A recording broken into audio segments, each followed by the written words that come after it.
সেই এসএমএস গুলো আপনাদেরকে শেয়ার করব। তার কারণে সম্পূর্ণ ভিডিওটা আপনাদের কিন্তু দেখতে হবে।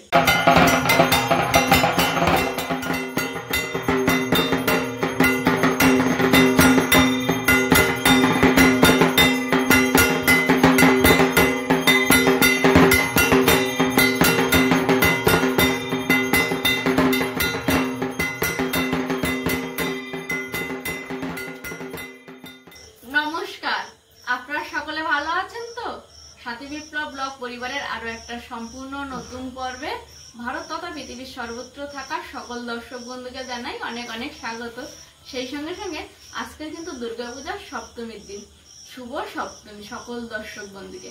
আর এই ভিডিওটা আমরা করছি সপ্তমীর দিন রাতে, আপনারা দেখবেন অষ্টমীর দিন রাতে। তো সেই কারণে বলে রাখছি আগাম অষ্টমীর শুভেচ্ছা। সম্পূর্ণ পর্বটি দেখার জন্য অনুরোধ রইল, কোথাও স্কিপ না করে দেখতে থাকুন, আশা করবো আপনাদের ভালো লাগবে। আর একটা মজার জিনিস আপনাদেরকে দেখাই, এই পূজার সময় আমাদের গ্রামগঞ্জের এত ইন্টারনেট সমস্যা, আপনারা না দেখলে বুঝতে পারবেন না। ওয়াইফাই চলছে কিন্তু টিভিটা আমরা সবাই পূজার পরিক্রমা দেখছিলাম, দেখতে দেখতেই দেখি ঘুরেই যাচ্ছে, তো ঘুরেই যাচ্ছে, প্রায় 10 মিনিটের বেশি হয়ে গেছে এই ফটোটা একভাবে দাঁড়িয়েই আছে। এইরকম অবস্থা আর কি। এবার বলুন কিভাবে ভিডিও পোস্ট করে আপনাদেরকে বেশি বেশি করে ভিডিও দেখাই বলুন তো। আর আজকে যেহেতু সপ্তমী, বাবা মা আজকেও যাবে না, বলছে ভিড় ভাট্টার মধ্যে ভালো লাগে না, তাই বাড়ি বসেই তারা কিন্তু টিভিতেই পূজা পরিক্রমা দেখছে। আর সেই সঙ্গে সঙ্গে আজকের আমরা যাব আমাদের বাড়ি থেকে একটু দূরত্ব ঝড়খালি সমবায় বাজারে, সেখানে গিয়ে আপনাদের পূজার পরিক্রমাটা দেখাবো। আর যা কথা হবে তো ভয়েজেই হবে, কারণ ওখানে প্রচুর গান বাজনা বাজবে, সেটা আবার দিতে পারবো না কপিরাইটের ভয়ে। একদিকে যেমন কপিরাইটের ভয় আছে, তেমন অন্যদিকে আরো একটা আনন্দ আছে। হ্যাঁ, আমাদের কাছে হয়তো একটু আনন্দ হলেও আমার কিছু কিছু দর্শক বন্ধুর কাছে এটা একটা ভীষণ ব্যাপার যে দুর্গাপূজাটা তারা মিস করছে। আনন্দ আমাদের কাছে এই কারণে, কারণ তারা দূর থেকেও আমাদেরকে এসএমএস করেছে কিছু, সেই এসএমএস গুলো আপনাদেরকে শেয়ার করব। তার কারণে সম্পূর্ণ ভিডিওটা আপনাদের কিন্তু দেখতে হবে। তো চলুন, সবার আগে আজকের আমাদের সুন্দরবন গ্রামাঞ্চলের পূজা তো টুকটাক করে দেখাচ্ছি, আজকে দেখাবো সপ্তমীর পূজা পরিক্রমা।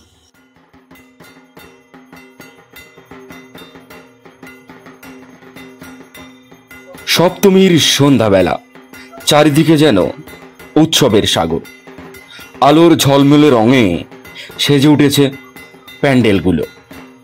প্রতিটি মানুষ আনন্দ করছে, কোথাও আবার ঢাকের কাঠি, রঙিন আলোয় আলোকিত প্রতিটা গলি, প্রতিটা মোড় মনে হয় যেন আকাশ থেকে হাজারো তারার ঝিলিক। আমরা আজকে এসেছি ঝড়খালি সমবায় দুর্গা মণ্ডপে। এখানের আনন্দ আজ সবটাই আপনাদের সঙ্গে তুলে ধরব।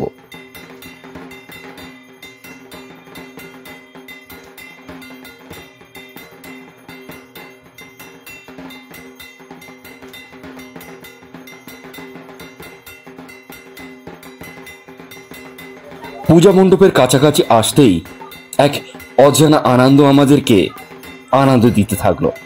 চারিদিকে রকমারি আলোকসজ্জা, দুর্গা মণ্ডপের দিকে তাকিয়ে মনটা বেশ ভালো হয়ে গেল। আমরা যখন অন্যান্য দৃশ্য দেখতে যাব, ঠিক সেই সময় খেয়াল করলাম দুর্গা মণ্ডপে মায়ের সন্ধ্যা আরতি হবে।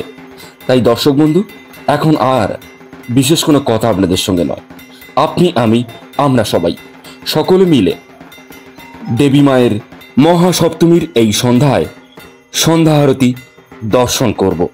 তাহলে আর দেরি কেন, চলুন দুর্গা মণ্ডপের ভিতরে প্রবেশ করি।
ঝড়খালি সমবায়ের এই দুর্গা মণ্ডপে আমরা অনেকক্ষণ সময় কাটালাম দুর্গা মায়ের সামনে। দু চোখ ভরে দেখলাম দুর্গা মায়ের সন্ধ্যা আরতি। এবারে চলুন বাইরের দৃশ্যটা একটু দেখা যাক, দেখলে হয়তো আপনারও মন ভালো হয়ে যাবে।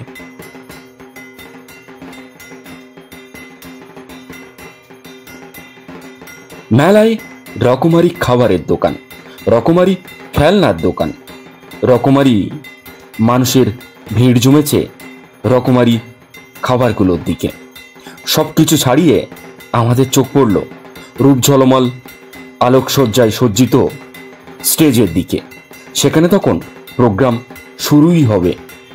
শুরু করতে চলেছি এই মুহূর্তে রকস্টার ডান্স ট্রুপের এক ঝাঁক দুষ্টু মিষ্টি শিল্পী সমন্বয়ে আজকের কিছু গান, কিছু ডান্স, কিছু আপনাদের মনোরঞ্জন। চলুন ডান্স দেখুন, এনজয় করুন। একদিকে অনুষ্ঠান সবে শুরু হচ্ছে, অন্যদিকে মেলায় রকমারি মানুষ নানান রকমভাবে আনন্দ করছে। আমিও আনন্দ পেতাম যদি এই প্রোগ্রামের সব অংশ তুলে ধরতে পারতাম, কিন্তু কি আর করা যাবে, কপিরাইটের ভয়ে সবকিছু তো আর দেখানো যাবে না। চলুন মেলার অন্যান্য দৃশ্য দেখি। মেলায় এদিকে ওদিকে ঘুরতে ঘুরতে আমার চোখ পড়ল পানবাহারি পানের স্টলের দিকে। কি আর করা যাবে, একটু মেলায় এসে রকমারি স্বাদের পানের মধ্যে আমার একটা পান খেতে ইচ্ছা করলো।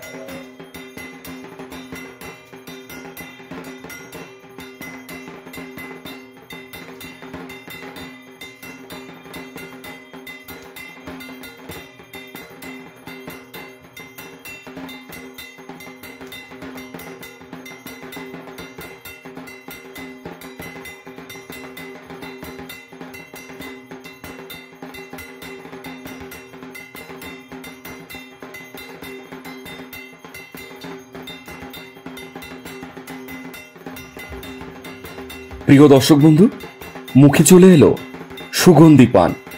সুগন্ধি পান আসার সঙ্গে সঙ্গে মন প্রাণ কেমন যেন এক আনন্দে ভরে উঠল।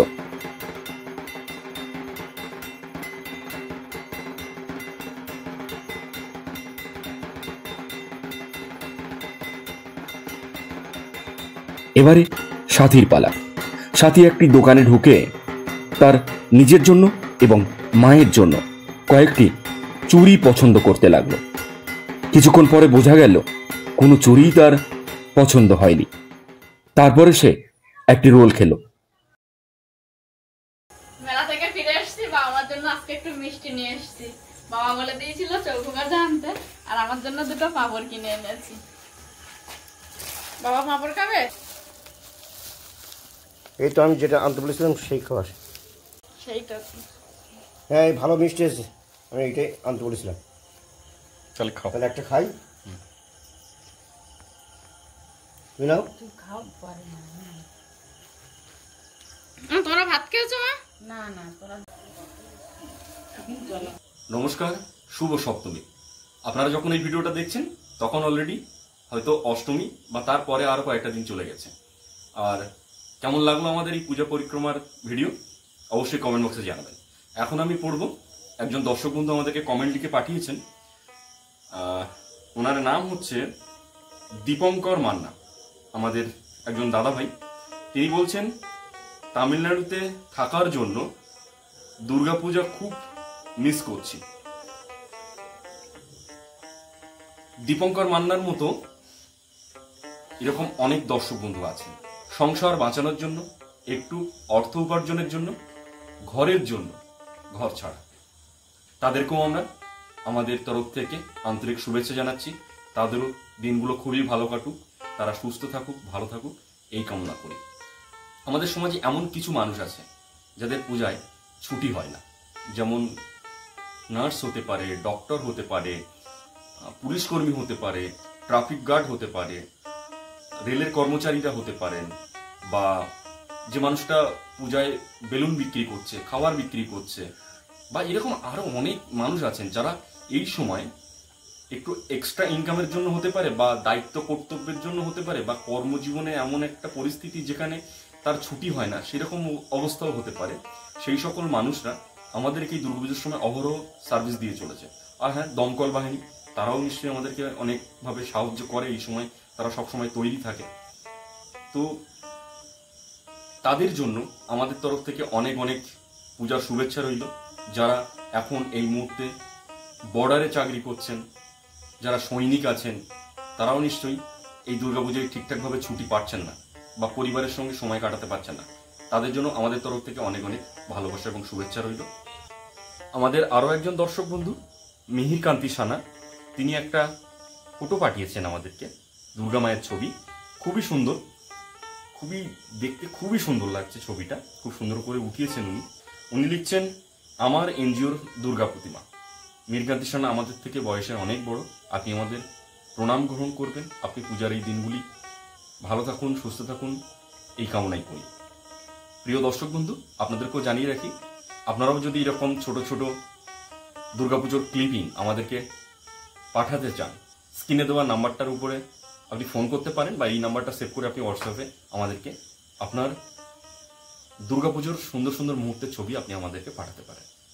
আর এবারে পড়বো আপনাদের মতো আরো একজন প্রিয় দর্শক আন্টি, কারণ সঙ্গীতা আন্টি উনি আমাকে বলেছেন, সাথী তুমি আমার মেয়ের মতো, তুমি আমাকে আন্টি বলেই ডাকবেন।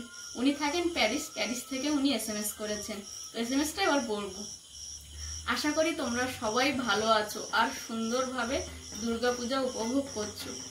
আজকে তো শুভ পঞ্চমী, সবাই খুব ভালো করে এনজয় করো। Durga Puja, happy Durga Puja to all of you. Durga Puja যেটা ছিল প্যারিসের সবথেকে পুরনো এবং প্রথম দুর্গাপূজা ফ্রান্সে। এটি স্টার্ট হয়েছিল বাই মিস্টার প্রভাস মজুমদার, ব্র্যাকেটের মধ্যে লেখা আছে মাই ফাদার ইন ল। এখানে একটি বেঙ্গলি ক্লাব আছে, সেখানে বাবা প্রস্তাব দিয়েছিলেন দুর্গাপূজা করার জন্য। সবাই বলেছিলেন ভীষণ খরচ হবে, দেশের থেকে ঠাকুর আনা আর পূজা করা একটা বিরাট খরচ। তারপর আমার ফাদার ইন ল সব কিছু অ্যারেঞ্জ করে কলকাতা থেকে ঠাকুর এনে দিয়েছিলেন by Air India.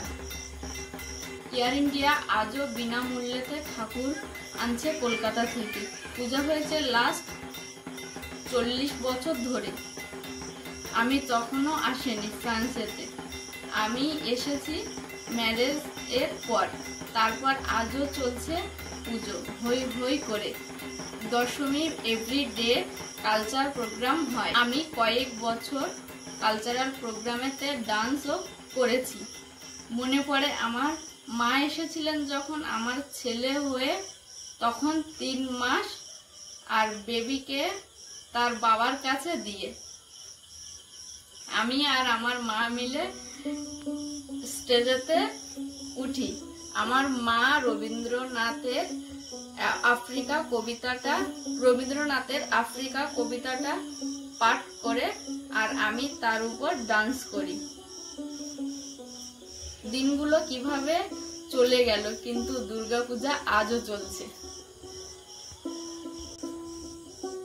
Sangeeta madam যেটা লিখেছেন সেটার মূল সারাংশ এটা হলো, আমি যতদূর বুঝলাম ক্যামেরার ওপার থেকে, যে ওনার শ্বশুর মশাই এয়ার ইন্ডিয়াতে জব করতেন এবং তিনি সেই জব থাকাকালীন কিছু একটা যোগাযোগ করে কলকাতা থেকে নিজের উদ্যোগে এক প্রকার প্রথম কলকাতা থেকে ঠাকুর নিয়ে প্যারিসে গেছেন এবং সেখানে একটা দুর্গাপুজো শুরু করেন। মোটামুটি 40 বছরের পুরানো এরকমই হবে হয়তো। আর সেখানে আপনি এবং আপনার মা সবাই মিলে পারফর্ম করতেন, দুর্গাপুজো খুব হই হই করে কাটাতেন। দেখতে দেখতে 40 বছর কেটে গেছে। মোরাল অফ দ্য স্টোরি এটাই মনে হলো, আর খুব খুব খুব ভালো লাগলো। 40 বছর ধরে একটা জায়গায় দুর্গাপুজো চলছে, আমাদের বাংলার মাটি ছেড়ে, ভারতের মাটি ছেড়ে সুদূর প্যারিসে, ফ্রান্সে। আপনাদের মতো কয়েকজন বাঙালি আছে বলে, বাংলা ক্লাব আছে বলে এটা নিশ্চয়ই সম্ভব হচ্ছে। আর বাঙালির মধ্যে সেই উদ্দীপনা আছে, সেই উদ্যোগটা আছে বলে নিশ্চয়ই এটা সম্ভব হচ্ছে। আপনারা সকলে খুব খুব খুব ভালো থাকুন। সঙ্গীতা ম্যাডাম সহ ওখানে যতজন বাঙালি আছেন, আমাদের তরফ থেকে অনেক অনেক অনেক ভালোবাসা রইল, পূজার শুভেচ্ছা রইল। আপনারা খুব খুব খুব আনন্দ করুন। আসছিল সপ্তমীর সন্ধ্যা, গ্রামগঞ্জে পূজা পরিক্রমা, সেই সঙ্গে দর্শক বন্ধুদের কিছু মেসেজ করা, সব মিলিয়ে আজকের পর্বটা এখানেই শেষ করছি। এতক্ষণ ধৈর্য ধরে দেখার জন্য আপনাদেরকে অনেক অনেক ধন্যবাদ। দেখা হচ্ছে আগামী পর্বে। ততক্ষণের জন্য আপনারা ভালো থাকবেন, সুস্থ থাকবেন, এদের সকলের প্রতি খেয়াল রাখবেন। আর আমার সকল বয়স জ্যেষ্ঠকে জানাই প্রণাম এবং সমবয়সীকে জানাই অনেক অনেক ভালোবাসা, ছোটদেরকে জানাই আদর ও স্নেহ। আর সবশেষে আমি যেটা বলে থাকি, সাথী বিপ্লব ব্লগের সঙ্গে সদা সর্বদা জুড়ে থাকবেন। নমস্কার।